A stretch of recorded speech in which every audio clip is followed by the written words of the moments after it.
ડોમપત્રા હોય એમને fire NOC issue નહીં કરી શકાય, કારણ કે સરકારના જે નિયમો છે એમાં પણ જોગવાઈઓ છે. સ્કૂલ કોલેજ છે કે હોસ્પિટલની પ્રિમાઇસીસ છે, તો એ બિલ્ડિંગની અંદર ડોમપત્રા હશે તો એમને ફાયર એનઓસી ઇસ્યુ નહીં કરીએ અમે.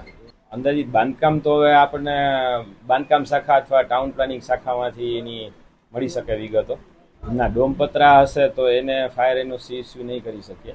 ડોમપત્રામાં જો એ લોકોએ પેલી જે તે વખતે પ્લાન મંજૂર કરાવેલો હશે તો એવા લોકોને એનઓસી ભૂતકાળમાં અમારા ચીફ ફાયર ઓફિસર હતા એમણે ઇસ્યુ કરેલી છે.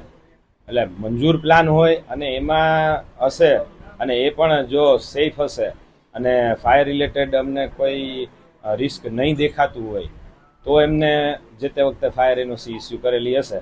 બાકી મારા લેવલથી તો હું અત્યારે જે ચાર્જમાં છું તો મેં એનઓસી ટાઈપની ઇસ્યુ કરેલી નથી. એટલે હવે એ પ્લાનિંગ ટાઉન પ્લાનિંગ ડિપાર્ટમેન્ટ અને એમને જો મંજૂરી આપેલી હોય તો એના લેવલથી મંજૂર